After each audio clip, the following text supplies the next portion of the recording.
This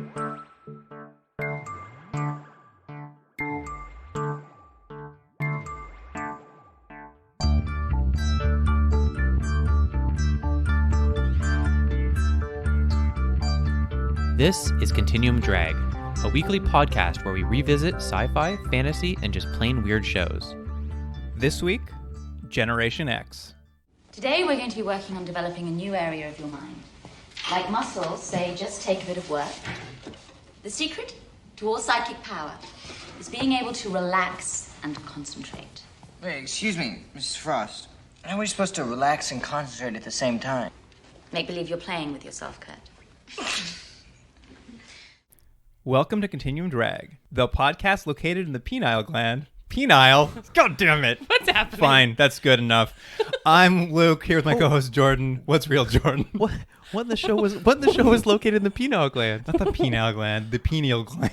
Oh, that makes more sense. Oh, from the brain stuff. Not the deal. But our podcast... I got very worried for a second about what podcast I was on. Listen, our podcast is definitely located in the pineal gland. Yeah. We all know it. Yeah. Oh, dear. All right, Jordan. What's real? That's what's real. Your penis? No, Franny's here. Oh, this is going great. Yeah. We'll edit most of this out. Yes, we're joined by a guest today. Welcome to the podcast, Franny. Hi. So since you're new to us on the podcast, I guess I should ask you before we start. Do you have a history with science fiction television? Not a huge history. I was scared of the X-Files. I was scared of the Twilight Zone. I was scared of the Outer Limits. I loved, though. But you watch them. They were around. I was a little bit young for them. But they were on, and I watched kind of through my fingers a little bit. Okay. But I really liked X-Men, the cartoon. That's perfect for this episode where we're watching Generation X, Yes. the Marvel's early venture into television. Mm-hmm. Now, I didn't know much about this failed pilot TV movie. I mean, other than it being based on Marvel comics. And Jordan, you're a comic expert. I'm always the comic expert, which I don't think is true. So what did you know? Do you know anything about Generation X? Like, what is Generation X? Vaguely. I think it's just, this was the time, if I'm not mistaken, where X-Men was just doing so well that they just had to keep making X-Men comics. So it's like just different iterations of X-Men. And there's also like 86 of them. So like they're a team. And now someone can correct me. I think this was just like the young hip version of like the up and comers. Yes. I did a lot of Wikipedia research. Did you really? Well, you probably know more than me. It's very close. Basically, they wanted like a teens team, and difference from the show, in the comics, this group of folks were actually in Massachusetts, not with the Xavier School for the Gifted. Yeah, so I mean, they're barely in the school in this thing. and the they're school. Why is it's it's not only a school? It's like I would argue they're in the Xavier. school almost the whole time. Yeah. Well, no, but I mean, No, but it's not a school. There's it's no other not students. a school. No, there's 6 students. That's it. No, Still a school. it's like a weird tiny cabin, but also the biggest compound I've ever seen. And can we mention that I knew right away, without looking it up, that this was shot in Canada? Oh, me too. I Yeah. have a lot of notes about Yeah. Canada. So it was shot in 2 places, Vancouver and, weirdly, Brampton, Ontario. I mean, if you're going to shoot in Canada, you want to go to both sides. Yeah. It was, anyways, it sort of had the look of, at one time was your classic Canadian look, which really was bad lighting, bad acting, bad shot choices, just bad TV. No, it's not like that now, but there was a time where you could almost just spot it right away. You're like, oh, look, a Dutch angle. Look at that. Canadian TV. Well, it was broadcast on February 20th, 1996, and it was obviously originally intended to be a TV series. You had mentioned this before we got on the air. It was intended to run after the X-Files. Oh. It was supposed to be a companion to the X-Files. Wow, terrible. Hence why you said the X in the Generation X graphic looks like the... Oh, so it was on purpose. Well, I mean, the intention originally was there for it to be paired. I think they created it. The pilot decided it wasn't going to go to series. And then another part of Wikipedia mentioned to me that they actually put this TV movie out because they were testing the waters of maybe making it like a series of TV movies instead. And unfortunately, the ratings just weren't there, so they ended up abandoning the entire project. So did you say, unfortunately, the ratings weren't Unfortunately, they weren't there. Mysteriously. As I do before we get into these, I did a little looking into what was happening in the world around the time the show came out. In 1996. 1996, February 20th. Not a lot, but I'll give you 2 facts. Yeah, not a lot was happening. How Not much a facts? lot. It's because this is such a specific day. It's always hard to Yeah. find things that happened on that day. Oh, I see. So one person was born the day afterward. I'm never gonna know who this person is. Sophie Turner. Oh, Who's that? Jordan. Which Really? one? I don't know who that is. she's a famous redhead. I feel like that would That's matter me? to you. That matters to me. Yeah. She played Jean Grey in the new X-Men movies. Oh, the Game of Thrones girl. Yes, that's right. I'm sorry, I don't know. No, it's fine. It's good. What did she do in the 1960s? Nothing. How am I supposed to know who she is? And one thing that matters to us on Continuum Drag, this aired during Space Above and Beyond. Oh, Space Above Beyond. Yeah, I believe it happened a couple days before this was the episode Toy Soldiers. What a difference in quality of two things on TV, huh? Well, I mean, the episode that aired was that one where West's little brother gets killed on that planet. Oh, yeah, that was not a great That episode. was a bad episode. Still, though, much better show. Much better show? All right, let's find out. Here's No, the we're not IM- finding out. It's a Here- much better show. Here's the IMDb summary for Generation X. The new teenage students at a school for mutants, bracket, normal-looking humans with fantastic powers, end bracket, try to stop an evil scientist from controlling the world's dreams. That was courtesy of Dave Smith. It really is tough being one of those mutants that don't look normal, huh? We'll get into it, but there's this introduction here where we see a mutant on a table, like his brain chopped out, and he's got a weird snake hand. Yeah, but it's just one Snake hand, right? hand? Well- Snakes don't have hands. Hand like a snake? Hand like snake? Snake hand. Lizard hand. That was Scaly hand. That was perhaps an unnecessary critique. Excuse me, everyone. I just want to point out snakes don't have hands. Slam the door, Am I walk the out. only scientist here? But yes, this sort of leads us into the show. We get a little quick establisher of, explaining what X-Men are, as they do at the beginning of almost every movie, where they're just like, it's an illegal genetic condition. It happens when you're a teenager. It's in your brain. Yeah. The X factor is in your brain, which I like that as a disease. It's the X factor. X factor. Hey, Yeah. you got kid? You got the X factor. Isn't it weird, though, that all these shows always need to have a title screen to explain things? It's like, we'll be able to Yeah. catch up. Yeah, it was extremely unnecessary. But I feel that you've missed almost the most important thing that was the first thing I noticed is that it was an hour and 27 minutes long. I immediately opened it and was shocked. That it was that long? Why did it need to be that long? It needs to be a movie length. Yeah, they need to fit everything in. But yes, we go into sort of a cold open to the show where we meet our villain, Russell Thresh, played by Canadian genre actor royalty Matt Frewer. Now, here's the thing. I like him. He's a good actor. This particular acting choice, Was his best of all time? well, here's the theory. I think he was doing Jim Carrey. Okay, this is And my, I think not only that, I think he was doing Jim Carrey from Batman Returns as the Riddler. as the Riddler. This is my first thesis. He's 100% doing it. They have the exact same plot. They're like Yes. stealing dreams. Yes! Is that Everything is the the same. plot He's of wearing big Batman? Yes. Batman Return. Batman Forever. Yes. Subconsciously, Yeah. it's the same thing That's completely. very funny. And Yeah. he's also It- wearing big colorful zoot suits a la The Mask 1994. Yeah. It's a Matt bit of Frewer or Matt Frewer. yes, it's a bit of Jim Carrey's greatest hits, not done by Jim Carrey. Yes, it's a love letter to Jim Carrey, It's which a love letter. I thought was very sweet, but also horrifying. I definitely agree. There's a huge Jim Carrey influence here. I also think, as you said, there's a plot about stealing dreams. Mm-hmm. I'm willing to bet there's a Freddy Krueger influence here as well. Maybe. Because when we go into the dream world much later on, there's like the whole set design looks like Freddy Krueger's boilers and like the flame shooting up there. And the director directed Freddy Krueger too. Oh, you know what I also noticed? I looked through his credits. The director directed an inordinate amount of sequels. Not the first movie, but that he's got like maybe 4 or 5 just sequels. Yeah. So he's the guy when something's not going right, but they're like, we got a little more juice left here. Yeah, I do think he was partly hired because of the dream thing, because there's a Freddy Krueger vibe to a lot of the dream sequences too. And even just like some of the superhero powers, like I feel like that is why he was brought on. Maybe. Because it felt very aesthetically similar. Either way, he nailed it. So Matt Frewer is basically about to do surgery on this snake-armed mutant trying to take out his brain when he's interrupted by the hospital staff led by Emma Frost, famous mutant. Yeah.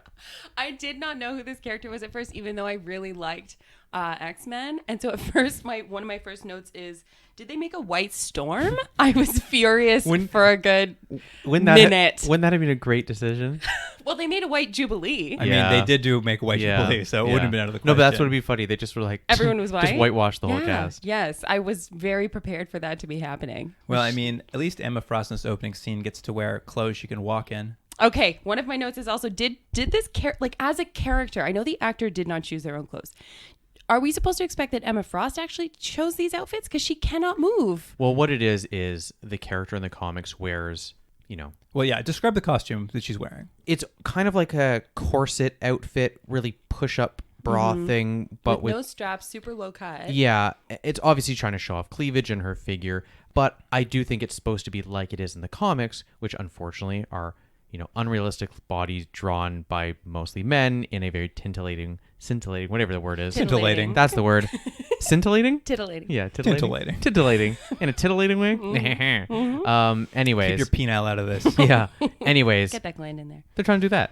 I guess. I mean, it is what it is, but I mean, I'm not saying it's trying good. to capture the costume, because that for the rest of the show she will be in that sort of corset outfit with huge thigh-high boots with the heels. Like having to watch her walk up and downstairs, you can just watch the poor actress just struggling in this outfit. She's working hard. Yeah, she is trying. She is doing her job. She's acting through what is clearly like an impossible outfit to work in. Yes, those bangs. She's got a lot to manage. I wasn't sure if that was a wig for a long time. Yeah, yeah, it's a wig. It has to be. Yeah. God bless it's her. just the craziest, blondest wig. It was wild. But yes, why you think she might be Storm is because after she saves this mutant from getting like his brain taken out. Yes. Well, he's wide awake, being like, "Woo!" Like, well, he's the bad guy. He doesn't care if they're wide awake. I know. I just need to point out that this child is wide awake. The government busts in. They take the mutant away because he's broken the mutant act. What is it? I think I wrote it down here.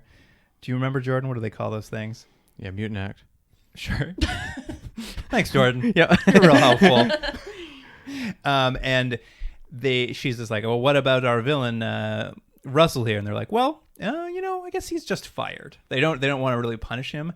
So she gets really angry and starts what looks like kicking up a storm of some sort. Like they're just lightning and wind blowing. Wind right at him. And then she just kind of like storms out, and that's the end of our cold open where we're like, okay, he lost his job. And he gives her a look like, that won't be the end of me. Does. True. Well, we know because there's still an hour and 20 minutes to go. Yeah. Yes. Yeah. I have to say, I've mentioned this on a lot of shows, but I checked the time on how long this was every few minutes. Absolutely. That's why it was the first thing I saw the title card and was like, hang on a minute. Yeah. And was shocked. So we jump forward 5 years, and this is where we meet our first mutant, a mutant named Angelo Espinosa. And later on in the show, they'll give him a superhero name out of nowhere. No one's mentioned it before, but they just start calling him Skin midway through the episode. Yeah. Which apparently is his actual X-Men name in the comics. That's not a good name, though. Terrible name. Can you imagine, like, one guy gets Cyclops, someone gets Storm, Wolverine, what are you? Skin. Yes. Well, in the It's terrible. Wikipedia description that I read, it said that his power, I guess, amongst the group was largely described as a curse. Terrible. Everyone thought his power was bad. Well, do you want to describe what his powers on the show are? Stretchy. That's it. He can stretch his arms. Actually, it's weird because I guess it's just his skin. They never really mention if it's his bones. I'm assuming not. They're not breaking. It must be, but because his arm often is stretched quite elongated. Right. He's screaming, but they're not breaking. It seems to be painful to stretch yourself. But he is basically a human Stretch Armstrong. Right. And when we meet him, he's preparing to leave for Xavier's School for the Gifted. His family's saying goodbye, and as the truck drives away, his little sister won't let go of his hand because she's so distraught. And we get our first shot of his arms stretching very long across the city block. She is not distraught. She is grinning like a devil. I thought at first she was just trying to be mean. Yeah, I think she's being a jerk. I think it was written for her to be distraught, but I think you're right. I think in the end, the actress decided to play it as a jerk. I think she's mutinist. Mutinist? Yeah. Mean to mutants. All right. That's a good word. I would have liked the arm, though, to snap back and then make like a I was noise. genuinely expecting there to be something like that, but I guess the special effects could only be so special. Well, we jump forward there. Let's meet our second mutant here, Jubilation Lee, otherwise known as Jubilee. Fun fact, I had no idea that was her name. I didn't know either. But as we mentioned, whitewashed for the purposes of this show. Mm-hmm. But when we meet her, she's playing Sega's classic arcade game, Virtua Fighter, with a product placement that'll run throughout the entire episode for Virtua Fighter for some reason. Yeah. Did you notice, though, by the way, while she's playing, in one of the cuts, this is just such a nerdy thing, in one of the cuts, it's clearly just the menu screen. I did notice that. Yeah. Did you notice one of the cutaways? There's an X-Men arcade game in the background. I did notice. I thought that was very amusing. I can notice that because I'm not paying attention to the plot at all. Right. Just looking for something to entertain me. Her power is exposed in this public place when a subliminal message from our old villain Russell's played on the arcade game. I'm not going to get into Russell right now. We're going to circle back to him a little bit later, just because his plot runs sort of parallel and unimportant to most of the mutants in this. But this subliminal messages causes her to play the game faster and harder. I didn't know if it was having any effect. It just was watching his floating head going play the video game. I think what happened with her is that she actually saw it and was like, that's weird, and disregarded it. Because at some point later... But then she starts playing in fast motion. But I think just from her own... That was her preference. I think she was like, I hate this person's face. I'm going to play more. I'm going to play harder. I'm going to play him away, maybe. They do say later that she did notice... They do say later she did notice his face, and so... Play the Frey away? His name's Freyer? Did I get it? Thresh? Yeah. Russell Thresh? No, it's the actor's name. Isn't it Matt Freyer? Oh, Matt Frewer. Frewer. That was so close to being very good. I was like, what are we talking about here? Sorry, go on. I got distracted by my own joke. At any rate, she's playing faster. Everyone in the bar starts noticing. They're like, hey, look at this lady. She can play awfully fast. Security starts coming because they're like, well, if you can play that fast, you must be a mutant. There's a bit of a chase. She uses her Jubilee power, which is... fireworks! The worst of all. Yeah, they have to stop trying to make Jubilee happen because she's got the worst power ever. It's terrible. Although I did appreciate that they called her out on it in this one. Yeah. But here's the thing. What would you rather have? Fireworks? Stretchy skin? Stretchy skin if I wasn't being bullied like this kid was. Like a cool person with stretchy skin would be all right. Luke? Yeah, stretchy skin? Imagine what you could do with it. Jordan, imagine. I'm imagining it right now. I could reach over right now through the doorway, pet the cat. Oh, that's a petting motion. Yeah. It looked like a mysterious tickle. She loves belly rubs. Sure. But yeah, she shoots off her powers and tries to disrupt security guards. It obviously doesn't work because Jubilee's powers are garbage at best. She's arrested as an unregistered mutant, and her mom arrives, and they have a quick little battle with her mother, and her have a weird tension, which is just, I guess, to give us some sort of tension for her family. But essentially, she's going to be shipped off to a mutant internment camp, and it's going to be the end of Jubilee, if not for the fact that the computer Cerebro picks up on her arrest. Oh my god! They have a really weird version of what they want Cerebro to be, and it's not always consistent. Yeah, it seems to be like a police scanner / also a home security system. / also a dream maker. Well, that's not Cerebro. No, that was a different magic chair.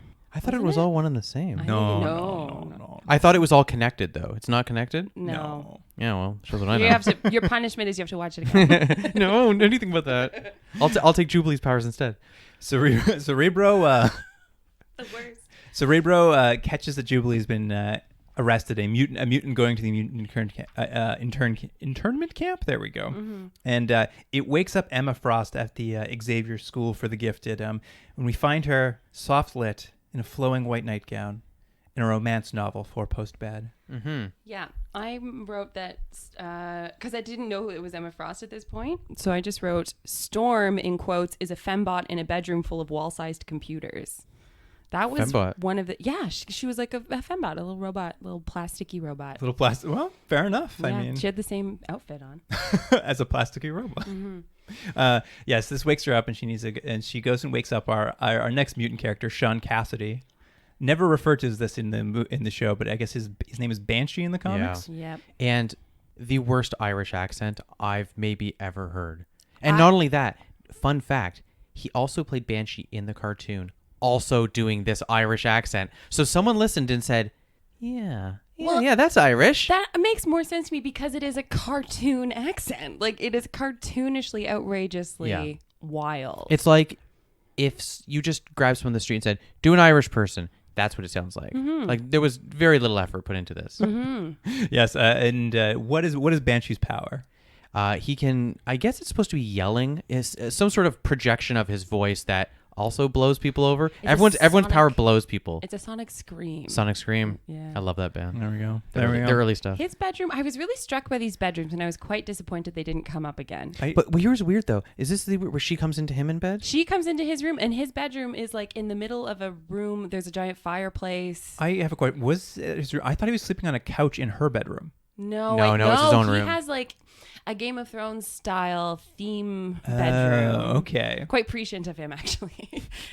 Yeah, it was very weird. As she wakes him up, and I guess because she's a mind reader, she tells him, I guess he's having a sex dream about her, and she's just like, I'm better in real life. It was really weird. Okay, this is my second thesis. My first is that Russell Trench is the Riddler, and my second is just that nobody in this program, or specifically in this school, can get out without being sexually unscathed in a horrible way. This show has a desperation to be cool, and how it comes across is weird kind of sex jokes and people being sarcastic, but nothing lands ever. So you get a lot of really... It felt like very 90s. Like this is Yes. very 90s. Everything is designed to be very... everyone's like a little smarmy. Yeah. A little jokey about sex, like, because everyone is cool. Just be Yes. cool, everybody. But this show's not cool. Make No. no mistake. It was very uncomfortable. There are a lot of, I noted every single one of them. There are a lot of times when people had to like escape from scary sexual situations that were not good. The children are being abused. But it was the 90s. Yes, thank you. Good. I have a question, though, because after she sort of wakes him up and like comments on the fact that I guess he's having some sort of dream about her, he turns to her and says, hey, you're the one who invaded my mind and brought me here. And I was like, what does that mean?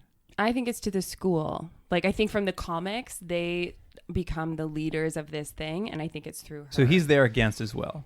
I think everyone there is trapped in Was some against way. as well. But yes, anyway, she says they got to go get Jubilee, and Oh, either that, or I had an other version, or he's just completely slut shaming her and being like, "You're so sexy that how can I not have a sex dream?" I think either he's saying he's a captive of the school, or he blames her for being attracted to her. two readings from the same person. I have a lot of feelings. Which could it be? Which could it be? Mine was the writers is like typing real fast, like, this is the best ever. Next page, this is the best ever. That's it. There was not much thought put into it. I mean, they head out to get Jubilee now, and he's just like, all right, I'll get dressed. I'll be out there soon. And she's like, well, I'm already dressed in my nightgown. Goodbye. And we sort of follow them as they head to the police station, and out in the dark streets in front of the police station, they stop Jubilee's mom and say, hey, can we have your daughter? She turns to them and says, what? And she's like, you don't want to go to an internment camp, do you? And they're like, I don't want her to go to a strip club either. Yeah, she really was rude to Emma's. But she lets outfit. she lets them take her. Begrudgingly. Yeah. I didn't think it was that begrudging. It was pretty begrudging. She did not like... Twice she says, you want me to give my daughter to two strangers who just stopped me on a dark street? And they're like, yes. Yes, please. Sure, she did say no a bunch, but the next scene is them taking her. So, They were just persistent. They were very persistent. They said, give us your daughter. Yeah. Give us your daughter. Well, That's it's the because message of the whole show. try hard. No, Give us your daughter. Give us your daughters, and we're gonna assault them. I feel like there's a theme. That's a terrible, terrible theme. I know it was bad. I'm not condoning it. And then they have to go get her out, so they use Emma Frost's mind powers to get past the police. What were the officer names? Jordan, you know.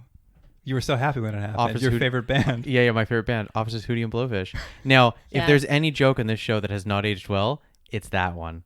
Like no one in 2019 knows who Hootie and the Blowfish are. That one made me laugh the hardest. And my question was this funny at the time? No, they were already out. This is probably when Friends is making these Hootie and the Blowfish jokes at the same time. Are they? Did Friends make a lot of Hootie and Blowfish jokes? I believe one of them dated Hootie and the Blowfish. They went to On a the show. concert for sure. There was a Hootie theme with Friends. Yeah. They were very popular at the time. Yeah, there you go. But yes, they get her out of jail, and she's also doesn't really want to go, but they're just like, come with us, and she gives in very quickly. And they take off. They're driving to the academy, but first they have to do a quick stop in the middle of the night and pick up old Angela so he can join them. Yeah, wasn't he in a car going somewhere? I guess- didn't understand this handoff. I guess you're not allowed to go to the school. You have to drop your kid off with strangers in some sort of bus stop. I did like, though, they pull up and Angela and Jubilee meet each other. I don't think they say a word to each other. They just look at each other and they are horny as fuck for each other. I disagree strongly, but that's interesting. They both look at each other and they're both like, okay. I think he is. I think she was like, I've been kidnapped. My parents have been No. She was way into it. I don't think so. I disagree. We have to second time I call for a rewatching. Yeah, I refuse to rewatch it and give no opinion. I did also write, I wish I'd written down the actual line, but Emma Frost at one point when she's describing Jubilee validates again that fireworks is the worst power. Well, I believe the description of her powers specifically are spontaneous emissions of luminescent discharge and latent telepathic ability. Yes. Spontaneous luminescent I'm discharge. just telling you, you don't want your X-Men power to be listed as discharge. That's not impressive. No, it's It's not. it's truly not. They arrive at the school finally, and it's the same mansion used in the X-Men films. That's true. Which is, I'm impressed that mansion has been used so often. It's a good looking mansion. And specifically for X-Men films too, there's like, we found it. We found the school. However, it is a great set piece and it looks great. But because it looks so good and because it has, it seems so cavernous and so three-dimensional and so deep and so multifaceted, it just makes you notice so much more how empty it is. Yeah, I mean, Yes. what we're going to see here is there are really only 8 people in the entire building, and it does feel that way. It feels very empty. Yeah.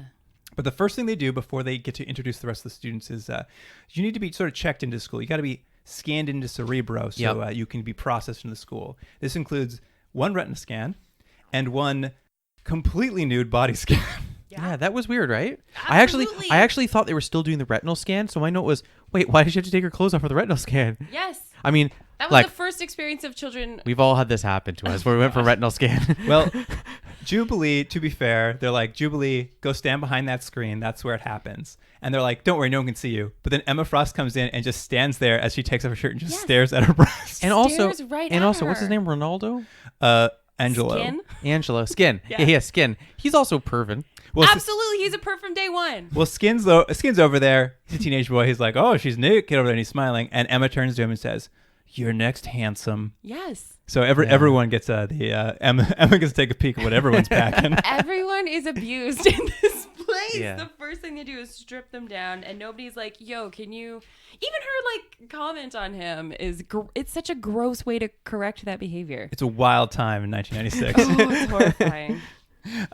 Then we get finally meet the rest of this class, and they're all playing football outside. And let's run through them all one by one. There's Arlie Hicks, who in the comic is known as Buff. Actually, that's not true. She was created for this show, so she's not even in the comics. No one ever calls her Buff, but somehow people know her superhero name is Buff. I let me just say, later on when you see why she's called that, I love it. Well, let's talk about it. She's a teenage girl. She's always wearing baggy clothes, and she's embarrassed by her body. And that is because, what is her superpower, Jordan? She's super muscular. Yep, she has... When she takes off her shirt at some point, they swap her body out for a huge female bodybuilder who does not mind her body at all. Yeah, I mean, look, whatever. It is what it is. They want to have that kind of reveal. It's a bad edit. And also, the girl they picked to play the part is a very petite girl. She's tiny. Who, like, you can tell she's petite and tiny through her clothing. But then it's like, it almost was like a Naked Gun-esque sort of edit. You know what I mean? Like she takes off her Yeah. top and it's like a super muscular person. it was and then hilarious. that's all my notes are just like how funny this would have been if they just kept these Naked Gun jokes going. But anyway. Next, we have Mondo, who gets no further naming. His name is just Mondo. Which one was he? He's the sort of alpha teen boy who's always looking to pick a fight. Yeah, he's gross. And what are his powers? Is he the one that looks like he's from Everclear? What is Everclear? No, Or that band from the 90s? No, I don't remember. that's not who we're talking about. Oh, we're not talking about Sunglasses Everclear. we're not talking The other one. No, we're talking about Weird Jock. that Mondo. has no Oh, Mondo. His power personality. is he touches something and he becomes like as strong as it. Yeah. So it's like, hey, I touched wood. I'm as strong as wood. I touched a rock. I'm as strong as rock. That's his thing, right? Yep. Yeah. And he hates Jello because if he touches Jello, He becomes Jello. he becomes Jello. So stupid. They could have shown us. Somebody should have pranked that kid. I'm sure in the future episodes there would have been hilarious pranks. I hope so. Um, Cotton balls. we then get to meet God, just real soft and cuddly. Yeah. We next meet Monet St. Croix, otherwise known as M. She's sort of the queen bee type around this high school. She is. And what are her powers? What aren't her powers? I've written them all down here, but let's see which ones you can get. I know she's really strong. Super genius. Yeah, that's right. Oh, yeah, she goes on and on She's about got a it. million things. Super ego, am I right? Yes. She Invulnerable. She had a level. There's a ranking of her invulnerabilities. She's high. She has advanced brain function, high density skeletal mass, superior tissue and endochromy. I'm not saying that right. Immune to all known viral and bacterial entities, level 8 invincibility, and high dynamic thermal repulsion. Wow. What was the one Does that about her mean can't density? go on fire. It's great. Her She was bragging about her skeletal? bone density. She's got such Yeah. good bone density. I think she's saying she has like she drinks a lot of metal. milk. Yeah. Her calcium's way up there. It's great. I read a lot about her in Wikipedia, and her storylines are bananas. Really? I believe, I read about her. She's one of the first Muslim superheroes. Yeah, interesting that there was zero reference to that in this show. I would wonder if maybe at this point in the X-Men comics, it may not have been true yet. I don't know. I mean, she was like an international student in the comics. Could so be. I think in the comics it was Could be. referenced. There was no time. There was no time in this hour and a half movie to establish that. She Couldn't is have added to her giant list. she is the smallest character. Like, Yes. we will see her very little of her over the course of it because they have to sort of pick and choose on this ensemble, and she is certainly one of the people who are sidelined a little. It's true. And final student is Kurt Pastorius, otherwise known as Refrax. Yeah, terrible name. He's the guy from Everclear. Yes, he looks like I said he looked like the lead singer from Offspring. Oh, there it's one or the other. He's bleach blonde, spiked hair, always wearing sunglasses. And what are his powers? Sexual predator. Wow. He That's wants his- to see through girls' clothes. Well- he specifically is talking about his X-ray, and that's a major plot point Well, later. he is a high school boy. That is not an excuse. No, I'm not saying it's an excuse. And he does say when his powers come in, he may have the ability to look Yes, through it's a people's good visual clothes. reference.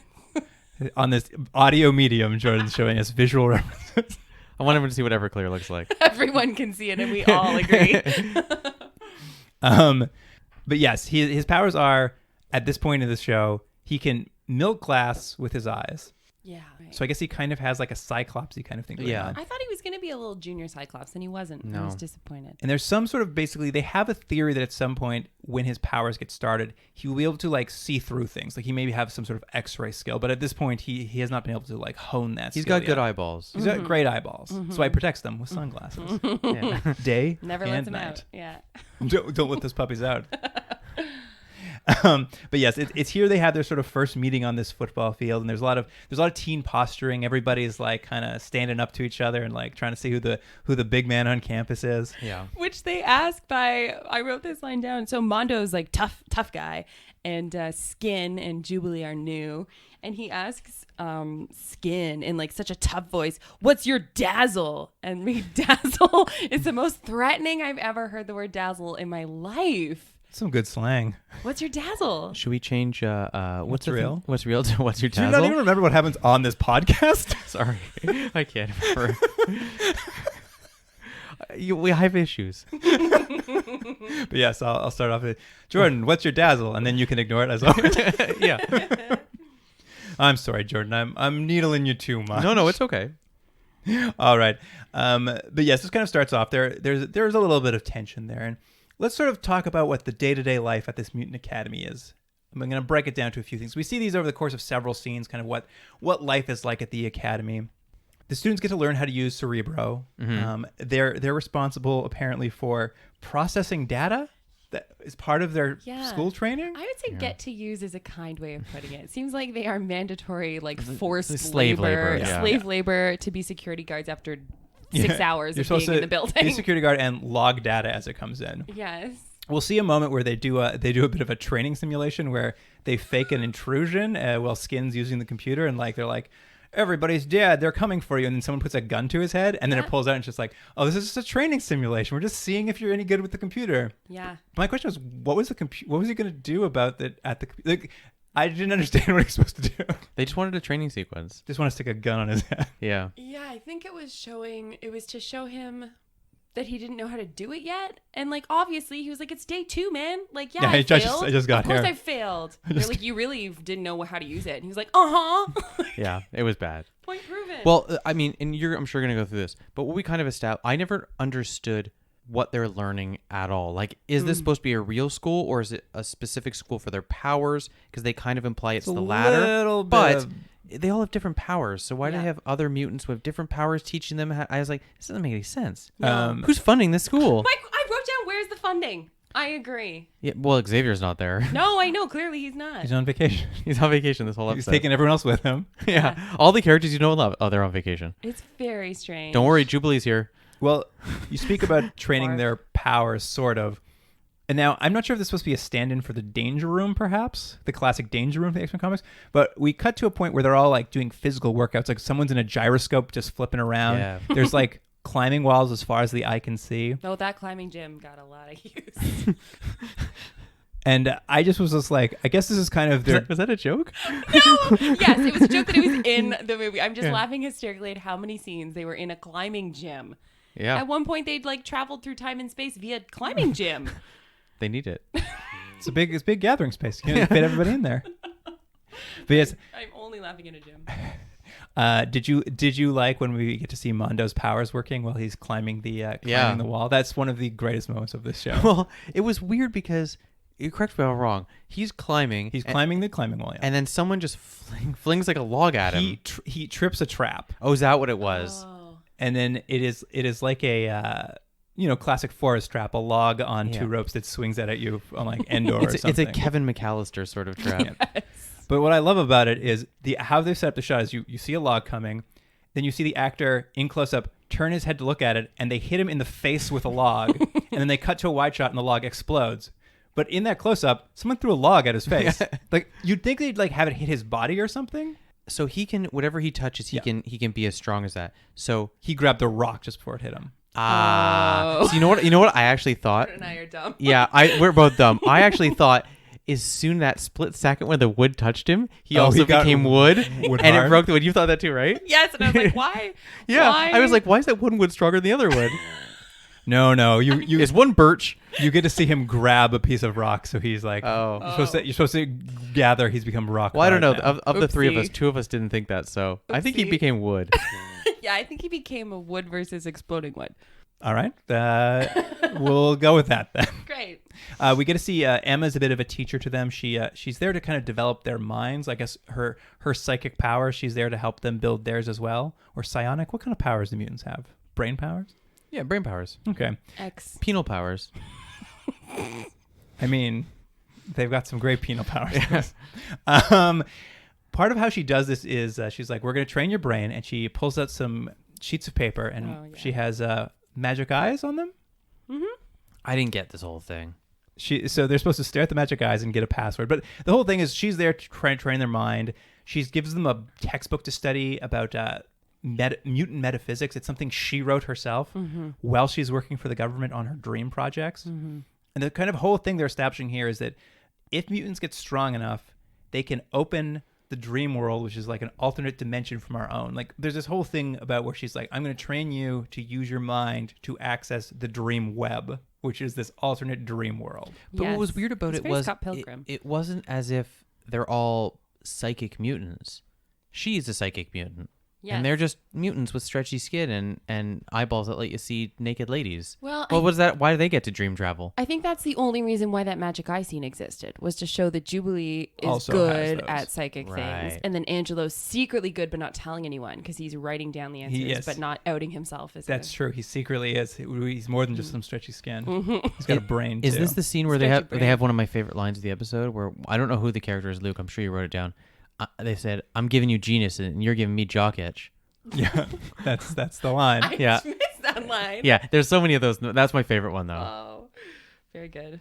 So while they're kind of going about their day to day, this is what we've seen. We know they get some sort of weird psychic training. We know they do this physical activity. We know they have to work on Cerebro. At some point, they're basically offered the chance to go into town. So they're given a Jeep to drive into town, and we get to see them sort of, for the first time, leave the school and kind of interact with people. There's a little bit of a shopping trip where we first see the woman's muscly body. We We get to see Angelo wandering around. He catches the eye of a young townie girl who... They do call them townies, which is pretty interesting. Well, You've been at this they are school for a townies. day. You're not... It blew my mind. I mean, those people are townies. I guess. I was just glad that the town was ever so slightly more populated than the school. But slightly, yes. Yeah, slightly. Yeah, there were 10 high school students instead of 5. We... Also, is it a time warp? I could not figure out what year it was supposed to be. How come the It's town ju- was it's like just that- 1950s? it's just it's any time. Yeah, it's any town, and it's that classic thing where like bullies wear Letterman jackets and women Right. wear poodle skirts for some reason. It was just they very do. weird because they were buying like 90s like neon tight outfits that were There's a little bit... Even if you watch the street scenes, you'll see cars from literally like every decade lining the streets. yes. And the truck that old Skin leaves in is like a 1940s truck. Yes. Yeah. No, they're definitely toying. Whoever did the set design was just like, let's just make it Everything? indistinct. But we sort of get to see them basically on the town shopping scene. We see Kurt talking to Mondo, and he's reading a muscle magazine called Thongs and Muscles, Yeah, I love that. where he reveals his sort of fetish for very well-built ladies. And he happened to figure out that Arlie is one of them when he copped a feel during the football game. Yeah, predation like numbered 55 of this episode. And while they're sort of in there, and they're in this little 50s diner, and he's telling him this, Mondo is meanwhile making eyes at a townie football player across the room, but not like sexy eyes Or is angry it? eyes. Or is it? I would argue. Yeah, I'm not sure. There's a little bit of sexual tension there. What they were pounding like hot Oh dogs. man, were they pounding Well, those hot dogs? again, that was the second Naked Gun joke I was hoping for, because the scene is one guy's eating a hamburger, the other guy sees him eat a hamburger, so he has to eat more of a hamburger faster, and then Yeah. they keep one-upping each Well, other. yeah, but I was hoping it'd be like a long sausage and then a longer one, and then eventually they're just doing it. But it didn't get there. Yeah, No. no, it's a weird scene because they are like they don't speak, but they're like mad dog each other across the room. Yeah. So strange. And it's not that they're eating faster. One of them just takes a big bite of a burger, and the other one takes a bigger bite of a burger. And the next one's like, well, watch me shove this whole ice cream cone into my mouth. And he's like, oh, yeah, well, watch me eat this milkshake in 2 seconds. And it's strange because no one else is noticing. Like, they're sitting across the restaurant from each other. Also, it has there's no point to this. You could No. take this whole thing out of the movie. There's no point. There's no. It's nothing not like about later it. on they're like, by the way, I have an eating disorder, No. or by the way, I love that guy. Yeah. And I didn't know how to express it, so I ate a lot of hamburgers. It's just just a- character development from Mondo. Yeah, it's character development. Yeah, We know now he's angry, and he loves to eat. yeah. He loves to eat. He loves the It's like shaved a- meat. Like a wild dog. Like if you look him in the eyes, he's like, oh, and just immediately goes very aggressive. It's true. The townie girls, the one of which has been making eyes with old Angelo on the street. Kayla. Is that her name? Her name's Kayla. Almost Yes. a great name for Sorry, townie girl. what's her name? I believe it's pronounced Kayla. They join the football players in the 50s diner, and Angelo's not far behind. And Because he's stalking her, maybe? He's weirding the girls out. well, one of them's into One it, is weird and one is weirded but out. her and one friends is don't not. like it. Her friends don't like it. They're Kayla like- loves it, but the friends don't want it. Kayla's friends don't like it. No. So they tell their football player boyfriends, like, hey, this guy's been following us around. So they're like, hey, you're a new guy in town, right? Why don't you come join us? But it's a weird setup where he joins them at the table, and the banana split they've already been served is sitting there, and they shove his face into a banana split. Yeah, it's one of those like high school bullies that exist only in TV. Not that Yeah. bullies don't exist, but this particular kind of bully that's mean for no reason other than they just need to be mean to set up a villain that in this doesn't mean anything. It's completely inconsequential. Yeah, this is just supposed to show they don't fit in anywhere. Yeah. These regular kids don't like them. And I think that to show that they could use their powers, but they They can't. can't. They're so Yeah. tempted Well, to that's just it. fireworks them all. but they Mondo can't. and Kurt see this whole thing. Yeah. And they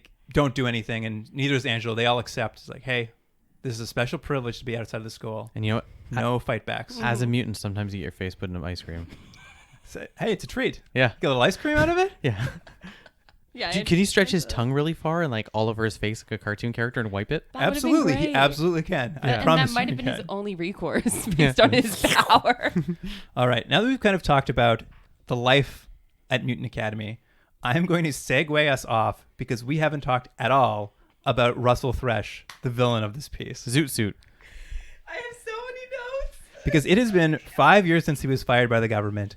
And since then, he seems to be working for a corporation's marketing department. It's really odd. So, is there a succinct way of explaining what this company's marketing Yes. attempt is? It is, he is building free market mind control. That is exactly what they say. Oh, there you go. He is, it's basically, he's building brainwashing techniques to get people to buy products. And it's been going really well. His boss, Bill, very happy with the progress Billy they've been boy? making. Old Billy boy. But as we've seen before, the brainwashing seems to be just his head appearing in a screen and telling people to keep buying stuff. Yeah. That's it. And people do. Yeah. They're like, I can trust this guy. But I think they don't see him. Yeah, I think you're not supposed They're to not see supposed it. to. I think yeah. only mutants can see him. Yeah, that's the idea, is that humans aren't seeing it, but the mutants, like Jubilee, are able to pick up on the subliminal Right. messages. Have we mentioned this is a bit of a loud performance? From Jim Carrey. Yeah, lookalike? Yeah, he is huge in every moment of it. He is like giving it his all. Like the director is obviously telling him, it's like, bigger, go bigger. And he's just like, all right, Like he can't I can walk- go huge. Yeah, he can't walk across a scene without No. like kicking his leg up and screaming and No. Doing a little dance. yeah. It's wild. It's And great. I they've love done it. everything they possibly can to support it in his costumes, and the fact that his office that he sits in is just like rotating carnival lights. Yeah. Everything He's- is rainbow colored. He's a madman. and he needs you to know it. He's like out of his mind, and he's having a great time. Yes. So he's been doing these things, but his real secret passion is not mind control. His secret passion is he's trying to rebuild the dream machine that he was working on with Emma Frost for the government, because he wants to go into people's brains and become what he describes as a free market, omnipotent super being. He's basically getting the corporation to pay for the building of this machine because he says, I'll go into people's dreams and tell them to buy your products. In the meantime, I will be this super cool guy who lives in dreams. And if I can get my hands on a mutant brain like I want, one of those sweet, sweet mutant brains, I can use that and the machine to open a doorway between the dream web and reality and combine the two. I don't understand if he wants to combine them or not, to be honest. At some point he says that's his plan, but it's weird. It's because in his mind, I guess he's going to be this super And then he'll just rule god. everything, I Yeah, I guess? guess I think that's his idea. Okay. And why does he want to do this? Why is this his lifelong dream now? Franny? Well, he did scream about Emma Frost. That's the only thing I can really remember. That's it. He's doing it all for revenge, because he's going to get that psycho slut who humiliated him. Oh, that's right. Yeah, he does Yes. say psycho slut. That aged well. Says is a nice way of putting it. He shrieks to the gods that she is Yeah. a psycho slut. And Yeah. having his peanut gland humiliated by her, he's Yes. going to get his revenge. Yes, and he's going to ruin humanity in the process. His boss, Bill, of course, is Terrified? terrified, but he's constantly dropping by the office to say, hey, are you ready for the big board presentation? Big board presentation coming up. Please don't mention your dream machine at the board presentation. You're scaring people. Russell, please, Russell, don't do that. Yeah. I don't Also, know. would you trust a guy who's constantly like doing backflips while talking to you? Like, can you just tone it down, Russell, a little bit? He's like, "Wah!" Just constantly. Yeah. Why didn't Bill just do the presentation I himself? know. Before Russell starts manipulating people's dreams, I don't know why he is even connected with this marketing thing. Well, he was hired to run mind control. He's just With talented. brainwashing. Yeah. He built. Alright. He basically showed up and he told Bill, "I'll do brainwashing or mind control for you so people buy stuff." And he's made Bill very rich. So they heard about his terrible, disreputable work, and were like, "We want it for businesses." Yes. Okay. Yeah, and he showed up in a red power suit, and they said, I don't- "That's the Right. man." I don't and know he if you screamed at them and did 10 cartwheels. I mean, And they were too scared to let him this not dig out the thesis job, falls maybe. apart a little later, but in all his scenes with Bill, he talks about a free market mind control. He's going to be the a free market omnipotent being. The villain of this show is capitalism, not anything else. This seems to be the idea that capitalism is evil, and the only thing anyone seems to want to use these powers for is to get people to buy stuff. Yeah. Go shopping. Go shopping. Virtual fighter. I wonder if that's why the board meeting was also the roof of a mall. What was that room? Oh, so classy. It was very... Lots of glass. Yes. Yeah. That was We finally do get to this board meeting though, where Russell does make his presentation, and He's very handsy at the presentation. I like that at some point he grabs the head of one of the board members and then pokes his forehead. And I'm just like, you can't touch the board member that way. But the guy doesn't respond at all. He's just all like, I guess I'll let him do that. I think he's caught so far off guard. What are you supposed to do? Was that the person that he outed for wanting to buy women's clothing? Well, that was another person. Yeah. Because he says, to prove to you that my dream machine works, that I'm not supposed to talk about, I went to your dreams, like you, man who wants to wear women's clothing. And the guy's like, I'm so embarrassed. Yeah, he does nothing. But his big thing to prove to them that his idea of dream control is going to work. And I don't even know if this makes sense. It doesn't. He goes into their dreams and plants a suggestion. He's like, at 10 a.m. today, something is going to happen. It's going to prove to you all, because you're all going to do the same thing at 10 a.m. 4 p.m. Let me just 'cause say. they watch the tick Let me tick. just stop here. This is the greatest scene I knew in cinema history. I knew Jordan. I knew he would be so excited. He'd be like Mondo. He would have touched a rock, and he'd be just hard. Here's what it was me watching. Wouldn't be I'm watching the screens on one wall. I'm looking at a fly this way, and there's something happening outside. This scene happened. Boom! My attention's on the screen, and I'm back in. So we get a countdown of this clock, the last 10 seconds before it hits, and the moment happens. And what he's planted in their minds is at 10 or 4, depending on what time it was, they will all in unison fart and burp. And 12 people around a boardroom go into a sequence where they're all farting and burping. No, they're having full out accidents, I think. I don't know, I think they're Some of them are wetter than others. but it's glorious. It's wild. It like is someone insane. wrote this and said yes. Then they gave it to someone else, and someone else said yes. I'll make this magnificent Yeah. bastard. And then somebody had to go into an audition room and do Yeah. their best face Yeah. as if this is happening to them. So like you're farting. Go. Yeah. No, it's worse. It's worse. The farting's worse. It's worse. Well, what I like is too, all the actors are like, you don't want to be doing this. It's awful for you. So they're all having those pained looks on their faces as it's happening. It's terrible looking. They're having a terrible time. It's the embarrassment. It's so embarrassing. And they're all staring at each other in the eyes. No one tries to do anything except look directly into their colleagues' eyes. So after the board meeting wraps up, and I guess Russell goes on his way. After he refers to everyone as gentlemen, and the one lady looks at him. The board members decide they are not impressed with this technology, and Honestly though, how many times have you gone to a pitch meeting where you've tried making everyone fart, and they go at the end like, "You want to give me something? Give me money, maybe?" well, it's very funny because though capitalism is pretty poo-pooed in this movie, pretty poo-pooed, they're so worried about the ethical ramifications of being able to make people fart on command that they tell Bill, hey, you got to fire him and you got to report him to the authorities or we're going to do it. And this actually pulls out into reveal that Bill's actually dreaming about what happened that day. And Russell has invaded his dream and is now seeing that he has been fired and is being reported to the authorities. And he punishes his boss, Bill, by convincing him in his dream that he can fly. And then we cut back to reality and we see Bill walk out the window of his apartment building. Yeah, I really got confused. I was like, is he sleepwalking? Did he make him sleepwalk? I think that's what's happening. Bill falling from that apartment building, though, was the best. It was the longest fall. Yeah, it did. So many It kept shots of going. him, like his arms flailing around. It just kept Pajamas going blowing and in the going. wind. And I kept waiting for the moment where they like show him hitting a car or something, but they never show the impact. Like it just falls for It'd be he's falling great. forever. They just keep cutting back to him. He's still falling. Throughout the Still episode. falling. Yeah, through the 10 minutes episode. later. So what we have here is Russell's in the dreams.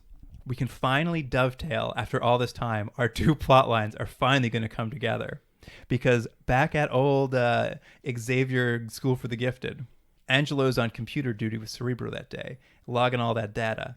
And while he's looking around the blueprint of the school, he finds a room that he can't access, a room G110. It's been locked on him. Mm-hmm. So he's going to hack his way in. Yeah. But does he hack his way, or he like hacks his way into making a card somehow? Yeah, he basically gets a security clearance. Do you remember how he knows how to hack a computer? Oh, I do.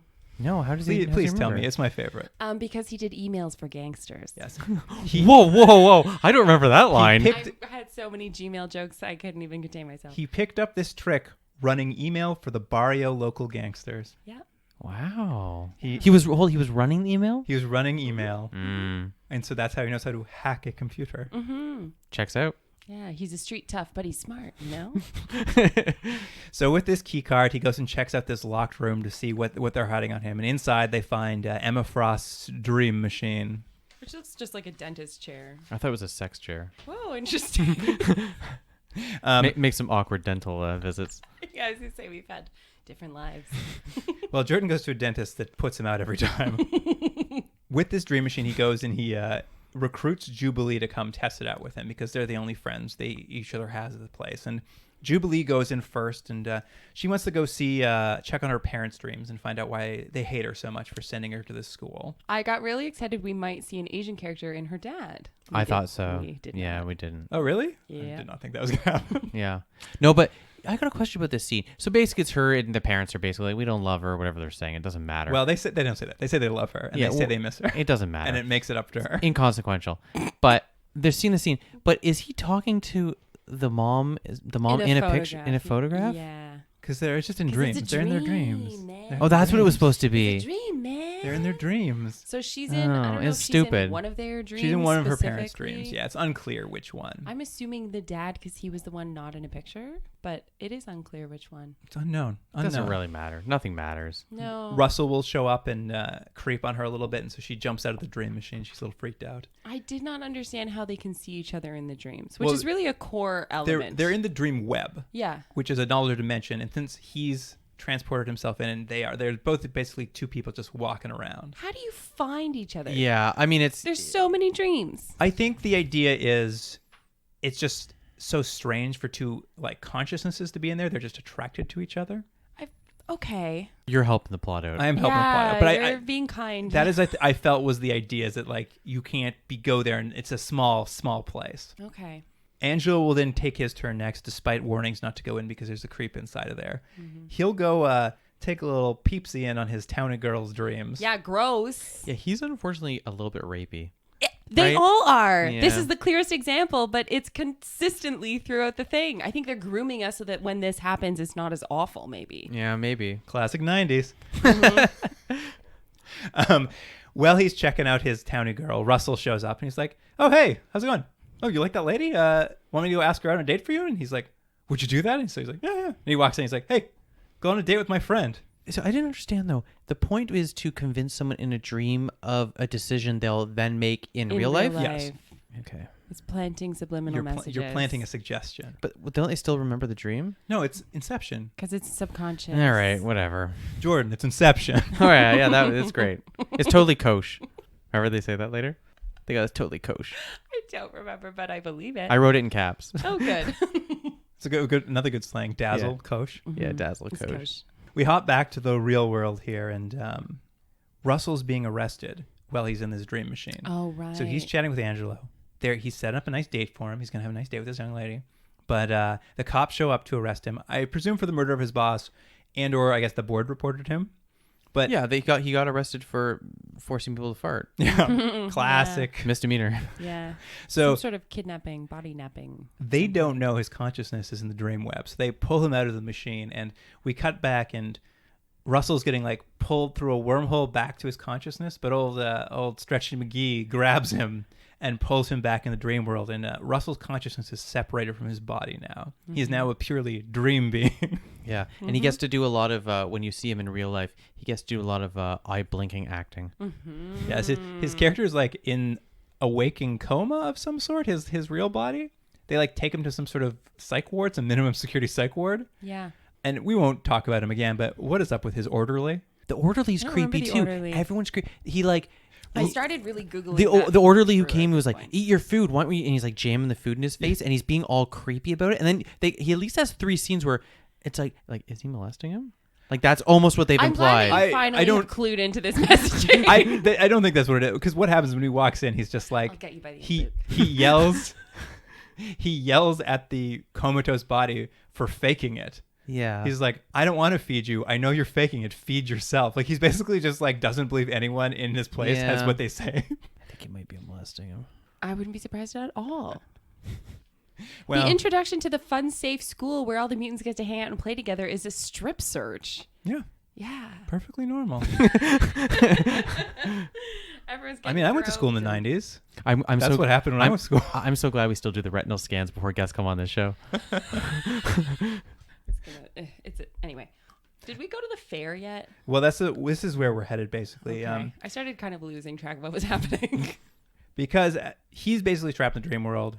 They're back there, and he set up this date going on with this dream girl's he knows he's gonna get a date with her later down the road. And Right. Kurt, meanwhile, as we know, very attracted to Arlie's hard body.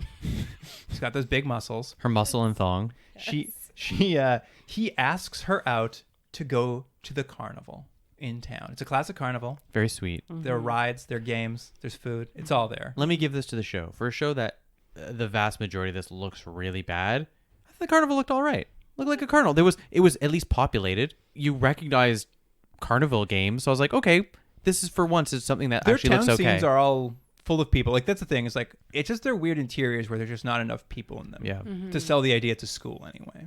I mean, later at some point they'll make a joke about how there's only 6 people at the school. Like, they're also aware of how few people are at this weird school. Anyway, Yeah, the carnival was all right looking. at the carnival, they all kind of break off to do their own thing. Monet, the perfect mutant, she's wearing quite an outfit, quite the leather outfit. What is she wearing? Is it leather? I thought she was just in like a sports bra and Well, she's got leggings. a leather jacket on Oh, yeah. with leggings and kind of like just a halter top. I think it's a sports bra. It could be a sports bra. Yeah. And she's out there. She's playing carnival games, and then like a gang of leather teens show up, and they try to impress her by playing a game where you punch the punching bag, and she's just like, "You think that's good? Watch this." And she punches it and explodes the punching bag. They were being creepy though. She had to do it to make a message. Well, they're also 1950s street toughs. They are true. They are. Yeah. Well, here's the thing though. After she does that, she wins them over, and they follow her around for this thing. And when she loses them later, when she gets rid of them, she'll be like, "Get out of here, fun boys." They are her fuck boys. Like, she basically is Did just you like, call them fun boys? yeah. I am using that now in 2019. She was just like, when she sees something happening there, she's like, "All right, fun boys, get out of here." Like, she's just like dismisses them. So they show up to flirt was with her, so and she's just interesting. like, "You're my fuck boys now. Let's go." And this is like one of her only scenes in the show. We then get to see a little bit of Jubilee and Mondo, who the only thing they're doing at the carnival is, I think they're stoned, and they're just eating food nonstop. Yeah, I think that's I actually didn't even realize it, but I think that is what they're implying. Now I think that it was a very subtle joke. And I'm not sure if maybe they had cut a scene and cut it out, but like, they just seem like, I'm like, yeah, they're high. They're high at a fair. Okay. And of course, Arlie and Kurt are going on their date. They take a little Ferris wheel around, and then they go for a little makeout session in the van. And as things are getting started, as Kurt starts getting aroused, his powers kick into full power. Yeah. And he's able to see her naked thigh. So he calls it all off because he's too embarrassed. He doesn't want to do that to her. And he runs over and tells Mondo, he's like, "Mondo, my powers are working. When I made out with her, I saw her naked thigh." Did he say thigh? Yeah, he did say thigh. I don't remember hearing thigh. Yeah, he said it very specifically. Okay, good. Because he was just like, this becomes the whole thing, is like, he didn't want to see anymore. Okay. But while he's telling Mondo this, which obviously Mondo's just like, "Awesome, dude. Yeah. You're doing it. Thighs. Yeah. Thighs, Mondo's like, thighs, go back, thighs. go back, go back. Mondo I loves love it. thighs of chickens. I'm eating one right now. Mondo loves food." Yeah. But Arlie over... Whoa, what happened? Okay, sidebar. Does Mondo have to consciously decide to become the thing? What happens when he's just eating stuff? Is he chickeny? Well, chicken is just flesh, so he's just himself. Ew. Ew, that is gross. Right? He's like cold cooked chicken. Yeah. I mean, your body's just flesh, Jordan. Yeah, I know that like chicken is muscles, but It's just the same as you. I don't think it is the same. It's the same as you. marshmallows. Jordan, the difference between you and a chicken. It's very, very minor. Can I make one comment though? When they're in the scene kissing, and she tells him to take off his sunglasses. Oh, She yeah. goes. Can you take off your sunglasses because I feel like I'm kissing Quentin Tarantino. Yes! And That was shocking. And my point was, one, obviously Quentin Tarantino, big name, and also it's He mid-90s. does wear sunglasses all the But time. like, did he wear He did, sunglasses all the yeah, time? he did. Did he That go was through his a thing. phase? Oh, okay. Yeah, there was a phase where that was. I think when you saw Quentin Tarantino, he's a little bit like. I think that has eased off a lot over time. But I think in those early days when he was like hot commodity, I think when you saw him a lot, he was like looking real cool. No bleach blonde hair. I don't. Well, think, but it does. There's another scene coming up later, and another thing that hasn't aged well is one of the insults one of the kids calls another one. Well, that's what I was going to say is, Arlie finds out because she's overhearing him telling Mondo this stuff, so she gets very offended that Kurt saw her naked thigh, and while they're I don't think she knows that it's just a thigh. No, you might be She right. thinks that he She like, think was a it big might have been pervo. more. But she's offended that it happened. And we all haven't talked about yet what Angelo's been up to. He's, of course, the key to this because he's wandering around the fair and he sees his townie girl. What's her name? Kayla. And Kayla sees him and she's just like, hey, it's you. We should go hang out. And like, really sorry about my friend shoving your face with that banana split. And I actually thought his response is really good. He's just like, it's totally fine. And she's like, no, it's not cool. Like, I should have stopped my friends. He's like, listen, sometimes when you have friends, you just got to put up with shit. Like, it's like, he's like, when I was growing up, people get beat up. Like, he is remarkably cool with the whole thing. He's just like, I get it. You're trying to fit in. No problem. Let's hang out. And it's very funny because when we see her initially, it seems like she's kind of likes him and she would go out with him. By introducing the idea that this date is forced upon her, it's kind of like makes it awkward, the date, even though it seems like she would have gone on it anyway. It's she a probably would weird... have said yes. Yeah. Yeah. Well, I do Yeah. think, as poorly written as this is, that is the idea there, that he could have just been himself, could have just asked her out, and they probably would It have still had would have happened. a nice date, but he's being creepy about it, so everything's a little weird. Now, It's they still don't pretty wholesome. Yeah, so they don't execute that very well because of it's not good, but I think that's what they're it's going just the for. time. Like, they don't know. I think the thing is, like, ideas of consent aren't talked about in these kind of shows in 96. So, like, I think there's like, oh, it's very wholesome. It's nice. And it's like, they're going on a date. I feel like they're like, this one's okay because she likes him already, so it's fine. And I got the vibe when he was like, oh, don't worry, if, like, people are dumb or like friends are stupid, whatever. I felt like he was very much like, I don't care, I'll say anything, let's hang out, let's go make out, because I know you're a guaranteed interest in me right now. Oh, really? Yeah. I didn't feel that way. I thought he was literally like, don't feel bad about it. Like, I hope. I felt like, because he sort of talks about it, like, I grew up in a rough place and like we would jump on kids. Running emails, it was crazy. Yeah, I was running those emails, beating up kids for the local barrio gang. Just 3 at a time because I'm so stretchy. But yeah, they go on this nice little Hey, date. Skid, come out play. I can't. I'm running all these emails. Someone's got to run these emails. Who in that neighborhood like had it? Like, where was he in someone's basement? And it doesn't matter. Doesn't matter. They go on a nice little date. They're trying to avoid her friends because they don't want to like get into it with them. But of course, they eventually bump into her friends where all the trouble starts. And as Jordan was referring to earlier, they start throwing around the word retard in a way that you do not see anymore. Yeah, it Real made me. It's one of those things where blast from the past. it is funny how it's not. Well, it's not. Look, it's not funny, but it's interesting to see how different words are used in a different time. I remember watching Slapshot, which has Paul Newman in it, and I won't say what he says, but there's some very anti-homosexual language used in the movie that is so surprising and coming from Paul Newman. And this is a late 70s movie. He's the hero of the movie. And he's the hero of the movie. But it's just the dialogue has changed. And that's not to forgive anything in this, but it's one of those things where now that you're watching it, it's like a smack in the face. Like, geez, what did they just say? Well, I mean, to be fair to the heroes, like, it is that they do give it to the villains, and they're supposed to be villains when they do it. But like, man, you do not hear that word get tossed around as much as it happens in the next like 20 seconds. Yeah. You're just Yeah. like, whoa, whoa, whoa. And not only do they say it, he does it. Also, he takes lessons from the Jim Carrey acting school. Like, he really gives it. Then he's like, "Rrr." I was like, okay, well, we get it. Yeah, it's really something. And obviously a fight breaks out now because the other mutants see it, and Mondo will pick up a rock, and the lead bully will try to punch in the face and hurt his arm. And there's, a whole kerfuffle at the old carnival. And next thing you know, they're all arrested and dragged off to the local jail. And what decade is this jail from? It's really weird looking. I mean, I think we've established there's no time in Yeah. the show. There's just no Yeah. time. Because like the one that Jubilee goes in the beginning is like, I don't know what it was. It was like a dream sequence jail, and then this one is also like that. I don't know. It's just an alternate reality is where their world is. They're I a guess. comic book. Absolutely. There's Yeah, I some comic guess. book. Welcome to Anytime USA Exactly. Canada. Emma in Canada. Emma drops by and she bails them all out and brings them back to the school, and they gather them all together, and they're like, Mondo, used your powers in public, you're expelled. And the rest of the kids won't stand for it. They have their I am Spartacus scene. Yeah. They all stand up and say, well, I did it and you're expelled, and I did it, you're expelled. And basically she's just like, everyone's expelled, and Sean, The school is over. and old Sean Cassidy Banshee's just like kind of undermines her and is like, hey, why don't we talk about this for a little bit? He's just like, if we expel everybody, there's no students here. Like, he says it. He's like, there will be no students here. But he doesn't say it like that. He's like, you can't expel the children. Emma, you can't compete before you use their powers. It's crazy.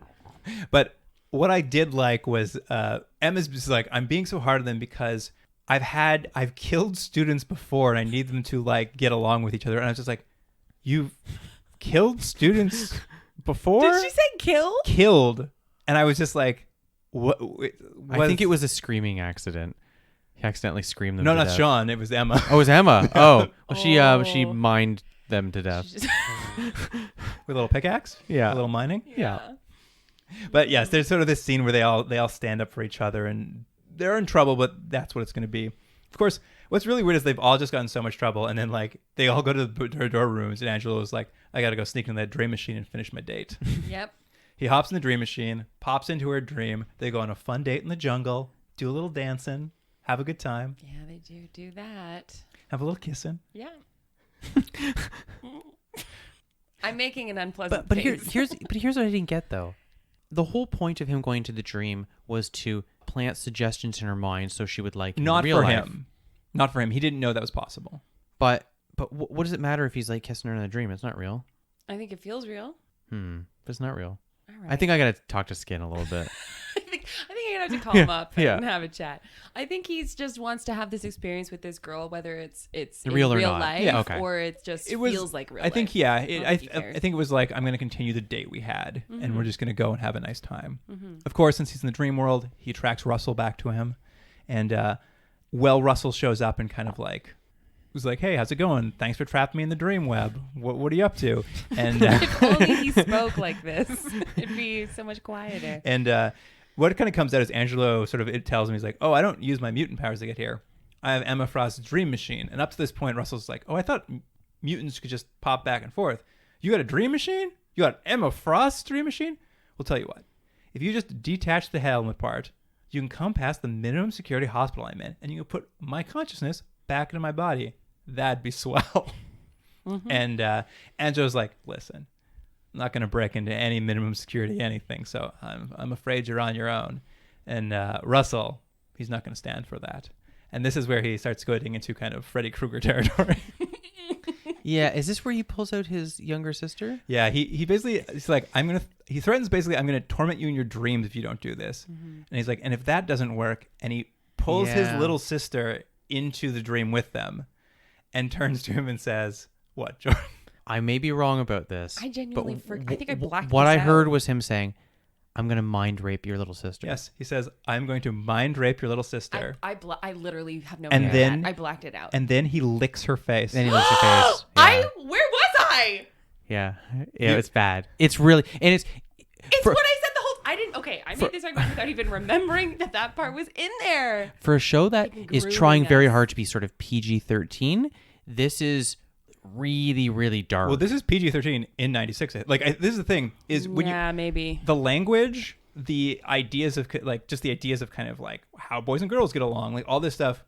It's all I think like in the zeitgeist, right? Like this show, nothing felt more like the '90s that we've watched than this show. I felt like it was hitting all the touchstones of where the culture was, because it's just like no one thought twice about him pulling a little girl who's like Yeah. 8 years old in and saying, "I'm gonna mind rape her," and then licking her face. Everyone's just like, "Yeah, it's because he's a scary villain. bad guy, bad He's guy." a bad guy." It's just like, yeah, you guys, but that's like a step too far. No, nothing was a step too far. Not in this show. Yeah. yeah. Anyways, it's unpleasant. You know what?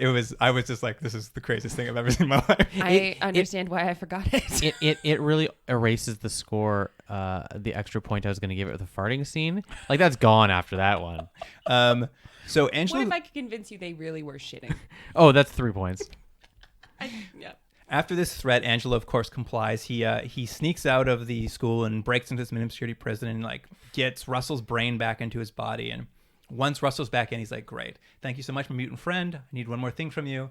I'm going to take your brain out of your head." And he kidnaps Angelo and like drags him back to his lab that hasn't been disassembled by the police yet. Yep.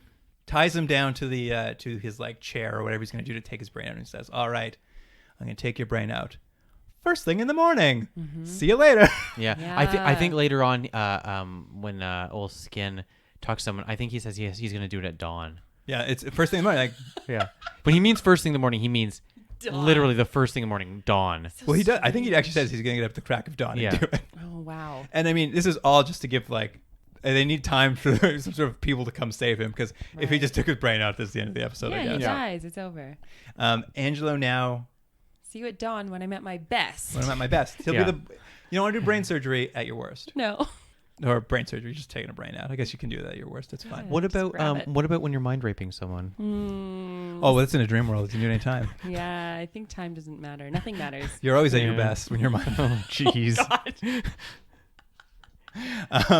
So Angelo finally learns something from Emma Frost, and he enters the dream world via himself. Like, he doesn't need a machine anymore. He's able to use his mutant powers to do it, and he sort of jumps into Jubilee's dream and appears kind of as a Star Wars Force ghost and kind of explains everything that's happened. And Jubilee wakes up Emma and Sean, and she tells them, and they gather the team together, and they're like, all right, we've got to go save Old Skin. That's also the first time she says his name as Skin. Yeah, this is kind of where they start calling him Skin for out of Yeah. nowhere. In the last like 10 minutes. I know, it was wild. I'm just like, his name's Skin now? He comes back. He's Yeah. like, "Did you call me Skin?" You guys call me Skin. I don't think I like that name. Yeah. I'm actually really No, ashamed. too bad. Too bad we called you that already. It's gonna go find some hot chiquita. He's the worst. That was one of his lines.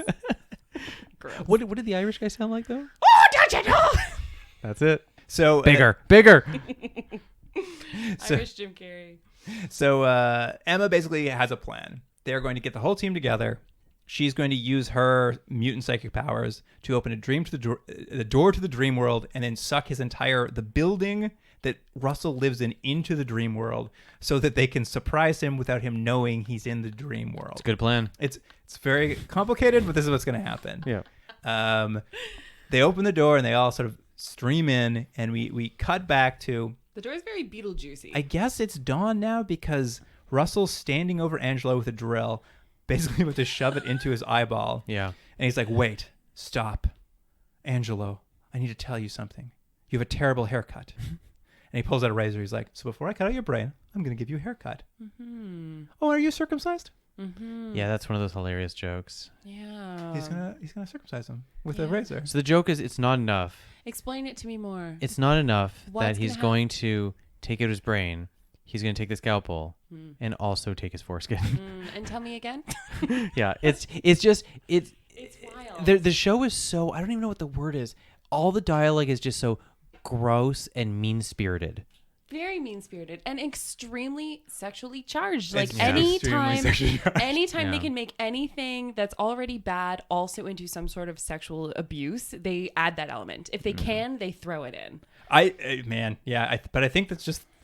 I think you go back and watch stuff from this period. I think you'd see so much of this. I think what it is don't it's know. not even so much that, it's a time period where this was the edgy thing. Yeah, we're being that's it. edgy. Right. We're being cutting edge. Can you believe what we're doing? Because that's it's the weird part. It's like, it's very sexual. It's very cutting edge. All the female characters are a little more empowered than you'd expect them to be, considering everything that's going on. Like, are they not? In what ways? Well, I would say Besides the fact that they're Arlie- mutant and have powers. like Arlie is like a fairly well-rounded character who's like not putting up with anything. Jubilee is she has problems with her parents. She's trying to find her way in this world. Like, I think for the most part, it's this weird period of time where like they're trying to fill characters out to be a little fuller, but it's also like, how do we make it edgy and how do we make it cool? And it is, I think you're right, like, it's sex jokes. It's like weird fart jokes. Like, everything is on the table basically.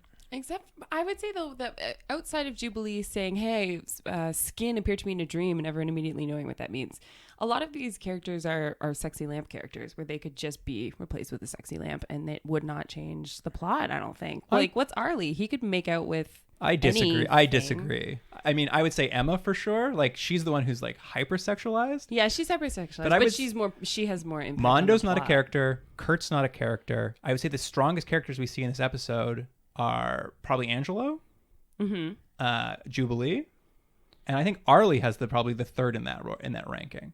I don't know. Well, I guess I'm looking more at plot, like who's actually doing things that are impacting the plot, and I feel like it's not really the. What about women. all the business people that farted at the meeting? What about Jim Carrey? Yeah, what about Jim Carrey? At any rate, I mean, I don't know. it's a I'm weird. gonna think about it again. It's a weird show in that, because we've watched a lot of these shows now, and Yeah. the female characters in this are far more Sadly. active. Oh, okay. Far Yeah. more active. Well, that's terrible, but I'll believe it. Yeah, Because I like, this is one of the shows where I was just like, oh, we have. they at least aren't. They have They're at backstories least and- not going, "Hey, we have to go on an adventure." can you just stay over there while Can we you go on the stand in that adventure? corner? Oh, I That's see. happens constantly. Yeah. Oh, okay. All right. Well, that's horrible. Yeah, I mean, it seems to be 3 characters who at least have maybe not a lot to do, but they're not there specifically just to be like, hey, isn't she pretty? Let's look at her some more. Okay. I mean, with the exception of Emma Frost. Yeah, right. With the sole You still have to have at least one. Emma Yes. Frost is like such a like she's the classic. She is what we're used to in these shows. Yeah, yeah. But she does do a lot. Maybe that's why they doubled down so hard on her costume and stuff, because she is saying things and Yeah. doing things that are. Oh no, she might be like in a position of power. We More gotta cleavage, more undermine cleavage. that- Undermine that quickly. Undermine that quickly. Make her not be able to walk. Quick. Yeah, I mean, it's one of these weird things. Having watched so many of these shows, I was just like, at least these characters aren't like as bad as they have been in some of the other ones. Yeah, it's that's quite the praise, huh? I know, right? I know, right? It's just like it feels All right, like I'll take that. it's incrementally better than it was 20 years ago. Yeah. This diarrhea isn't nearly as thick as I thought it would be. You're drinking it, is what I'm saying. What? You're drinking the diarrhea, that's what I'm saying. It's terrible, right? I have no response. It's all gonna get cut out. It takes 5 We haven't minutes. started recording yet, have No. we? All right, let's get to it, because basically they're all in dream world. The mutants show up. They save Angelo. There's a fight with Russell where like everyone's trying their powers out on him, and at some point, Banshee throws him through a wall, and he realizes, oh hey, I'm in the dream web where I'm omnipotent. So he makes himself giant and starts threatening them. And I guess Emma's also there. Like it seemed like she wasn't going to come with them, but I guess she had to go stand in the dream web to make this happen. That was confusing. It was a little unclear, but Russell sees her and he's like, well, here's the person I want revenge on. So, The psycho slut. so I'm going to head down there. And chat with her and sort of like, I don't know what, like he's not even attacking her. He's just kind of like having a convo. Mm-hmm. And Emma basically turns to the team and is just like, I'm going to grab him and I'm going to throw myself into the abyss, trapping us both here so you guys can get away. And old Angelo, with stretchy skin, he won't stand for it. So he uses his powers to wrap his arms around her, Stretch Armstrong style. Yeah. Like a ton of, like he makes himself many almost to like a knot around The him. effects are very fun to watch his arms stretching around him, and then throws himself off the side of the web into the abyss. And then we're supposed to think for a second he sacrificed himself, but then like a stretchy arm climbs out of the abyss and pulls himself out. And basically he saved the day. Yeah. They all get out of the dream world. And that kind of is just like the wrap up of the show. And we sort of cut to them right at the end. They're all sitting around playing maybe an X-Men themed version of Magic Yeah. the Gathering or I something. wasn't sure what they were That playing. was very confusing. It was the weirdest little game. And then Arlie walks in a cloud of mist, and she's wearing their official X-Men uniforms. And you're supposed to be like, get ready for what's coming next. Yeah. It doesn't look good though. It's not great. all right. It's not great. It's Right. It's okay. it is just like, it just looks like filth. Like it doesn't look Yeah. like a lot of effort went into it, but it's supposed to get you excited for what's coming next. In this I thought big it was show. going to be a scene where, even though they hadn't seeded it, I thought it was going to be a scene where she came out being all muscular and was Yeah. like, I'm now confident in my body. We've done a mission. And now, look, I don't care. This is what I look like. But instead it was like, hey, wouldn't it be fun if we had costumes? Yeah, Like, that's I all. guess. Okay. Yeah, and I thought that if they're going to show her, they could have, maybe they bulked her up a little bit, but they could have like Yeah. really made it obvious. Like that was a very skin tight costume. I- She did not look super bulky. I wouldn't call it skin tight. It looked a little baggy, but Yeah, did you think so? I- I thought it was supposed to be form fitting. I should clarify. I thought it was form fitting, and if you're going form fitting, make her puffier. oh well. Right? I mean, I think maybe you're right. I think Oh. the costume department just fucked it up. Oh, maybe they just didn't execute exactly the I- idea that I'm describing. Well, but- she came out, and I'm like, oh, this is, because I was just like, oh, that's not a very good costume, you guys. Yeah. But it's true. It is, and it was weird they chose her to do it, considering she's the one who's supposed to have the weirdest physique. Like they could have chosen Yeah. any of the people. They're like, we can't tell if we still can't Yeah. tell if you're big or not. No, very weird choice. But that more or less wraps up the show. Usually when we get to the end of one of these, we like to imagine what an average episode of the show would look like. But I think it's pretty obvious. Oh my god. I think it's pretty much you pick one character, give them give them the spotlight for the episode, come up with some wacky new villain, and probably some Dawson's Creek stuff mixed in there. Yeah, some romance. I think that's the magical ingredients. I can't decide if the like strange sexually charged nature of everything was specific to stuff that was happening in this episode, or was that going to be part of the vibe? No, I think was going to be. I think it was It was the going to vibe. be edgy. It was going to be like that way the whole time. That's I the just way saw they're another going. note there about people getting so Russell, after he's like threatening to circumcise Angelo, he also hits on M. He hits on M and is like, "Should I put on the Barry White music?" Like nobody escapes unscathed. Yeah, it's. Yeah. I mean, we only kind of touched on it, but the dialogue in the show is bad as it is. But then every second or third line is either something kind of crude or kind of sexual or attempt at being cool or edgy, and so it just gives this weird feeling, this almost, I'm gonna say sinister feeling. It's not quite that, It's not quite sinister, but there's something. It's just it's a weird feeling the whole time. You're just like, okay, guys. It is like it's just watching something that's just like so out of date. You're like, Yeah, whoa, yeah. you guys, you can't say that. You can't say that anymore. Yeah. My big question though in future episodes is would the dream web be a perpetual thing they visited? I think no. it would. You do. think I think yes? it. Yeah, I think they've spent way too much money on that cobweb. Well, they spent so much. I mean, they spent so much time establishing it that Yeah. I'm like, I guess this is going to be a part of the show. They got the chair. They already got one villain they can bring back, and they got the cobwebs. How far into it did they change it from show to movie though? Like, I mean, it would have been show when they shot the pilot. so like was this actually the pilot? Yes. As a pilot, not to be, and then they were like, well, I guess we'll repurpose it as a Yeah, movie that's and air exactly it as a it, movie. yeah. Okay. That's exactly it. I think they tested the pilot. They're like, we don't know. Maybe we'll do it as a movie and see how we feel about it after that kind of thing. Okay. And they watched it and they were like, "Kosh." it's Oh, Coach. get it out there. Pretty Coach. Let's put it on. Yeah, then I guess it would be, because I was thinking maybe they realized partway through they were going to swap it into movies, so they just did a big movie idea. But I can't imagine why. You'd Either spend way, that much I time think we'd all agree developing it would be a very bad series. I mean, it is funny. Like teen series, like this is 2 years for Dawson's Creek. Mm-hmm. Like, Wow. if you had like brought in a different showrunner who could like Right. because they're trying to give him that Dawson's Creek like adult-y kind of conversation, but the person who's writing it is writing adults as like a little more like smarmy and a little more like, whereas if it was a little more like smart, it might work kind of thing. I think if this had actually been a show, I probably would have watched it. Like I That's think I the probably thing would have. is I am surprised it did. I watched it too and I'm just like, I'm a little surprised it didn't go to series. Yeah, like at this time, in this it's time period, wild. But in this time period, currently- in '96, I'm like, Yeah. this feels a lot like other things I watched in '96. yeah, I'm a little bit surprised too. I'm gonna do some final thoughts here. Anything Okay. you want to get out of it? You guys can too. If there's anything you want to get out of the way before the end of this, I know we talked about the director directing the Nightmare on Elm Street the sequel.